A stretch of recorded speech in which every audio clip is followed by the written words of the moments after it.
আসসালামু আলাইকুম, তোমাদের সকলকে আরকে ম্যাথ হেভেনের পক্ষ থেকে স্বাগতম। প্রিয় স্টুডেন্ট, আজকে আমাদের আলোচনার বিষয় অ্যানালাইটিক এন্ড ভেক্টর জিওমেট্রির চ্যাপ্টার 7, যেখানে আমরা আলোচনা করব সমতল বিষয়টা নিয়ে। সো সমতলের এই অধ্যায়টা তোমাদের কিন্তু খুব গুরুত্বপূর্ণ। সো বিষয়গুলো আমরা একটু দেখার ট্রাই করি। আজকে আমরা ম্যাথমেটিক্যাল প্রবলেম সলিউশন করব। সো এট ফার্স্ট আমরা एग्जांपल 2 করব। নেক্সট আমরা যে ম্যাথটা করব সেটা হচ্ছে एग्जांपल 5, এন্ড দেন আমরা যে ম্যাথটা করব সেটা হচ্ছে एग्जांपल 9। সো এভাবে ধারাবাহিকভাবে আমরা যে ম্যাথগুলো আছে আমাদের এগুলো আমরা কন্টিনিউ করতে থাকবো। সো তুমি যদি প্রথম থেকে দেখো তোমার জন্য পরবর্তী ক্লাসগুলো অনেক ইজি লাগবে। হ্যাঁ, সো দেখো বলা হচ্ছে যে দেখাও যে প্রদত্ত বিন্দুগুলি সমতলীয় কিনা। এই যে বিন্দুগুলা দেয়া আছে না, এক্সট্রা আমাকে যে বিন্দুগুলা দেয়া আছে এখানে, আমাকে দেখাইতে হবে যে এই বিন্দুগুলি সমতলীয় কিনা।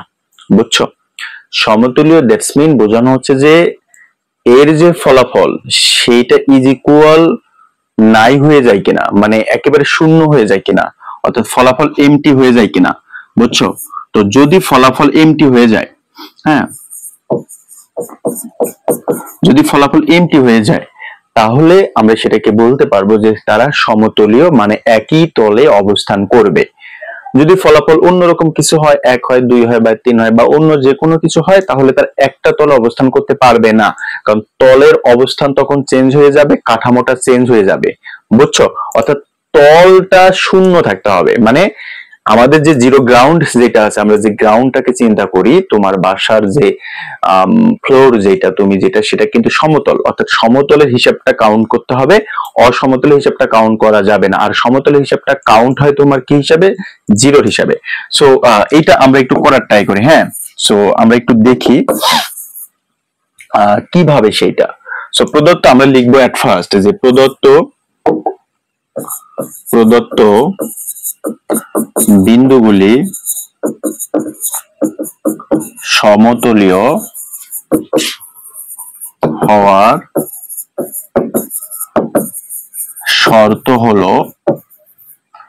শর্তটা হলো যে তাদের নির্ণায়কের মান ইজ ইকুয়াল 0 হবে। বুঝছো? সো এট ফার্স্ট আমাদের বুঝতে হবে এই যে এই পথটা, এটাকে আমরা বলবো x1, এটাকে বলবো y1 এবং এটাকে বলবো আমরা z1। ঠিক আছে? সো সিস্টেমটা হচ্ছে এখানে এইরকম যে x1 y1 z1 x2 y2 z2, অর্থাৎ যত পদ থাকবে আর কি, x3 y3 z3 x4 y4 z4, কারণ এখানে 4টা পদ আছে, first of all, second, third and fourth. So আমরা চতুর্থ ঘর পর্যন্ত চলবো। এরপরে আমাদের এখানে যে ভ্যালুগুলো আছে সেইটা অবশ্যই একক ম্যাট্রিক্স হবে। বুঝছো? অন হবে। সো এইটার কাউন্টেবল কাজ করার পর যদি আমাদের ফলাফল ফাইনাল ডেস্টিনেশন আমরা 0 বানাইতে পারি তাহলে আমাদের কাজ হয়ে যাবে। সো বুঝতেই পারছো, তার মানে কি x1 y1 z1 0 4 3 এখানে বসাবো। অবশ্যই এটা x2, এটা y2 আর এটা কি বলতো z2। সো এগুলা ধারাবাহিক ভাবে আমরা বসাবো এখন। সো আমি একটু এখানে মিশিয়ে দেই, আমরা মানগুলা বসাবো এক্স্যাক্টলি। তার মানে কি বলতো 0 4 3, এরপরে ফলটা কত? -1 -5 -3। আচ্ছা, -2 -2 -2 আর কত? 1। আচ্ছা, এরপরটা হচ্ছে 1 1 -1 1 1 -1। কাজ হচ্ছে এইটার ফাইনাল ডেস্টিনেশন কোথায় চলে যাবে বলতো? 0 বানাইতে হবে। সো আমরা সেদিকে অগ্রসর হই। দেখো, সো এখন আমরা কি করব? দেখো, লাইন নাম্বারে আমরা 0 বানানোর ট্রাই করব। বুঝছো? অর্থাৎ যেই ফলাফলটাকে 0 বানানো যায়, কোনটাকে 0 বানানো যায় সেটা হচ্ছে আমরা এই পদটাকে যদি 0 বানাইতে পারি তাহলে আমাদের লাভ। বুঝছো? যদি 0 বানাইতে পারি তাহলে এটা বাদ দিতে পারবো আমরা।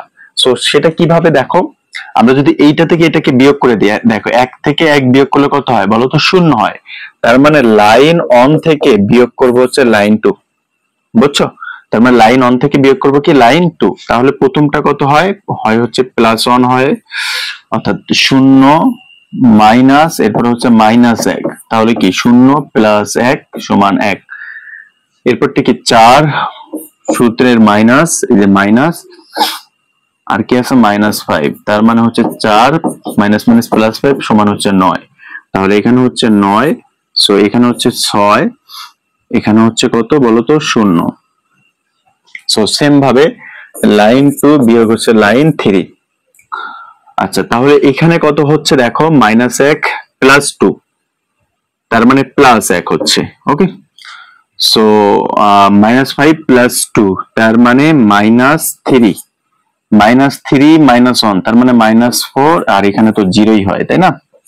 আচ্ছা এরপরটা দেখি -2 -1 তাহলে হচ্ছে -3 -2 -1 -3 -1 -1 আর এখানে কি +1, সরি +1 +1 তাহলে কত হচ্ছে +2 হচ্ছে।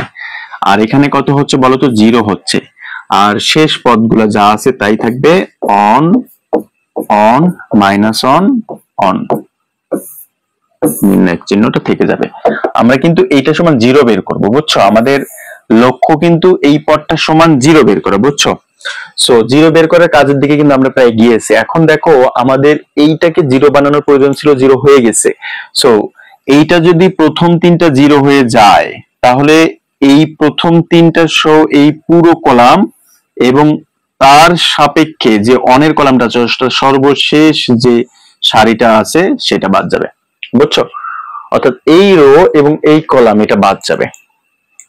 তাহলে সমতলীয় হওয়ার সত্যটা কি, যদি তিনটা ভ্যালু 0 হয় বা চারটাও হতে পারতো, তো তখন এই যেই সারির বা যেই রোটার, বুঝছো, যেই রোটার তোমার এরকম হয়ে গেল, মানে কি বলে 0 হয়ে গেল, সেইটা এবং বাকি যে কলামটা থাকে এইটা পুরোটাই কি হয়ে যাবে, বাদ হয়ে যাবে।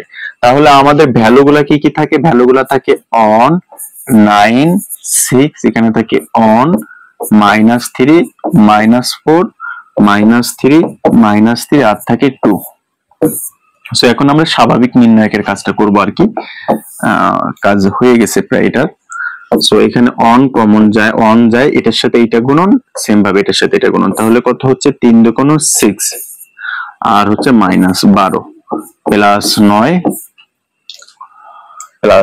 সো এইটা বাদ, এইটা বাদ, এইটা বাদ, এইটা বাদ, তার মানে কি 2 অক্ষে 2। আচ্ছা আগে তো এইটা গুণ করব, 3 4 কত 12 বিয়োগ হচ্ছে 2, আচ্ছা +6। ওহো, আমি যদি এখানে +12 লিখতে চাই তাহলে এখানে মাইনাস, না ঠিক আছে, +9 লেখার কারণে তো আমরা বিপরীতটা আগে করলাম, ঠিক আছে। স্বাভাবিকভাবে এখানে কি হয় বলতো -9 হয়, হ্যাঁ। সো আমরা -9 লিখলাম না, +9 লিখলাম। সো +9 লেখাতে কি হয়, আমরা এইটার সাথে এইটা আগে গুণ করি না, তো সেটা না করে আমরা এইটার সাথে এইটা আগে গুণ করছি, বুঝছো? এখানে যদি তুমি +9 লিখতে চাও, আমরা প্লাস লিখতেছি ম্যাথমেটিক্যাল ক্যালকুলেশন সহজ হওয়ার জন্য, তোমরা চাইলে -9 লিখবে, একই হবে। ওকে, সো +6 লিখলাম, এগুলো আশা করি তোমরা জানো বা বুঝো।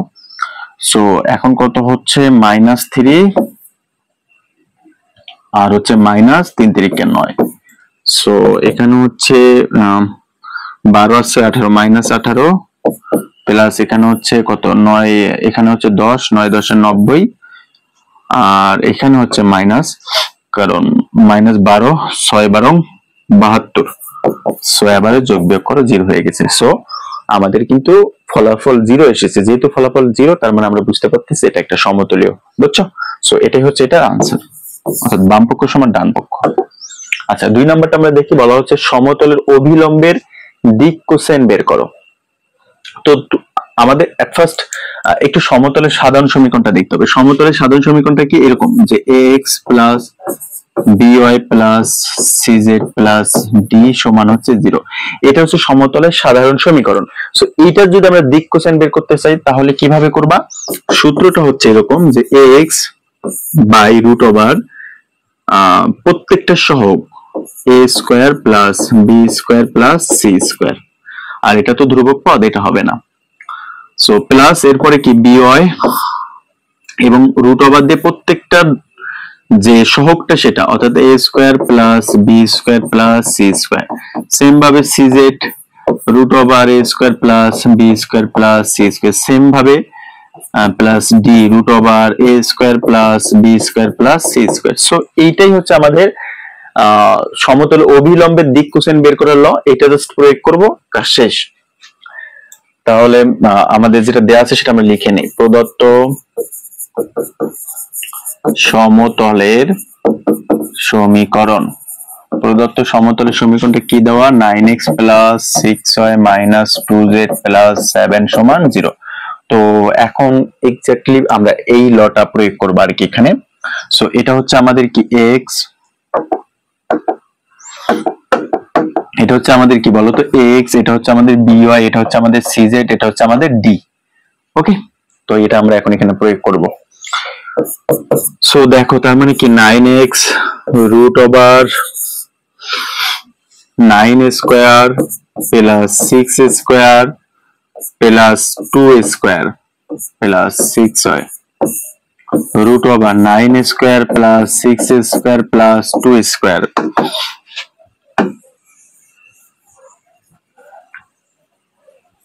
ওকে, সো এখন এখানে কি হবে, সো সূত্রের প্লাস ছিল আর এখানে থাকে minus 2z root over 9 square plus 6 square plus 2 square. ধ্রুবক পদটাকে অপোজিটে পার করে দিলে প্লাস 7 হয়ে যাবে কি মাইনাস 7। সো রুট ওভার কত 9 square plus 6 square plus 2 square. Okay, বুঝছো? আচ্ছা এখন দেখো খুবই ইজি, 9x থাকুক এখানে। এখন এখানকার পদ কত হয়, এখানে 81 36 2, তার মানে 121। তো ভাঙালে হয় কত 11, ভাঙালে কত হয় 11। আর প্লাস মাইনাসে মাইনাস 2z, ভাঙালে আমরা কত পাচ্ছি বলতো, ভাঙালে আমরা পাচ্ছি হচ্ছে 11। আর এখানে হচ্ছে মাইনাস 7 বাই হচ্ছে কি 11।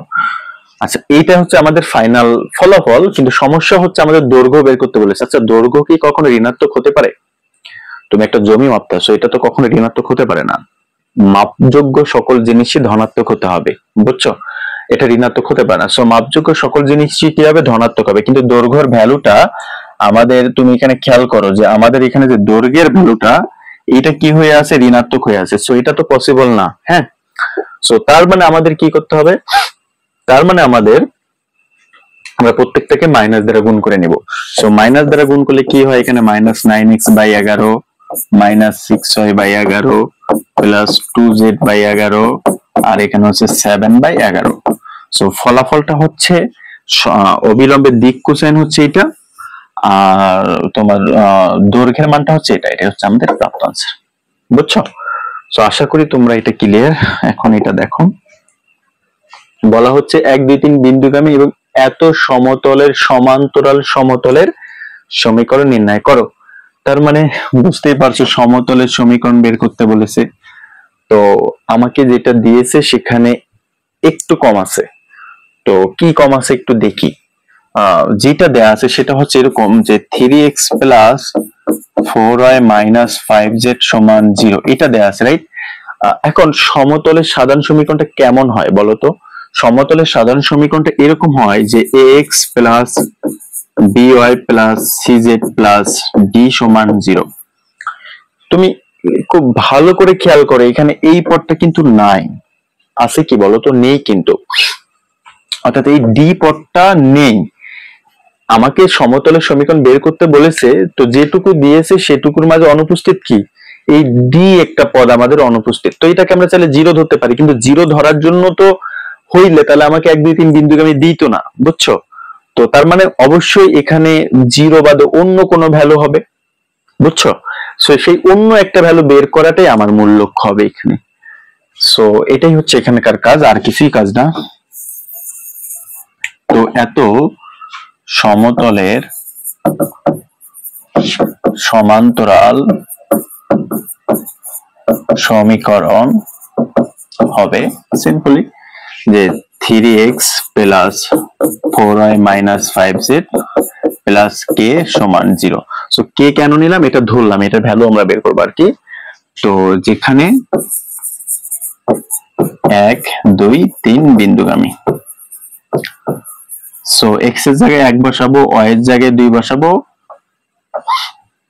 আর z এর জায়গায় আমরা কত বসাবো বলো তো, 3 বসাবো। সো বসাও, x এর জায়গায় 1 বসাও, তাহলে 3 ওকে 3 প্লাস y এর জায়গায় 2 বসাও, তাহলে কত 4 2 8, আর এখানে হচ্ছে 15 প্লাস k সমান 0। সো 8 আর 3 11 বিয়োগ 15 প্লাস k সমান 0, তার মানে k সমান হচ্ছে -4 হয় তাহলে হচ্ছে +4। সো k এর ভ্যালু কত হচ্ছে বলো তো? 4 হচ্ছে। এখন k এর মান 1 নং এ বসাই। 1 নং এ বসাইলে কি হয় দেখো, 3x + 4y - 5z + 4 = 0। সো এটাই হচ্ছে আমাদের নির্ণেয় সমতলের সমীকরণ। সো জাস্ট কোশ্চেনটা দেখলেই কিন্তু আনসারটাতে আমরা চলে যেতে পারি। কিভাবে, যে তুমি দেখো আমাকে সমতলের সমীকরণ বের করতে বলেছে, সমতলের সমীকরণ দিয়েছেও, জাস্ট অনুপস্থিত রাখছে ছোট্ট একটা পদ, যেটা হচ্ছে ধ্রুবক পদ ছিল, সেটা অনুপস্থিত ছিল, সেইটা বের করার জন্যই কিন্তু তোমাকে এই যে 1 2 3 বিন্দুগামী এই কাজটা দিয়েছে, অর্থাৎ এই ভ্যালুটা দিয়েছে। সো এই ভ্যালুটার মাধ্যমে আমরা খুব ইজিলি এখান থেকে ধ্রুবক পদটার মান বের করলাম, এবং এটাই হয়ে গেল আমাদের সমতলের সমীকরণ। সো প্রিয় স্টুডেন্ট, আশা করি যে তোমরা বুঝতে পেরেছো। ক্লাসগুলো মনোযোগ সহকারে দেখো, ফ্রেন্ড সার্কেলের সাথে শেয়ার করো। আশা করি তোমরা পরীক্ষায় ভালো কিছু করতে পারবা। So thank you.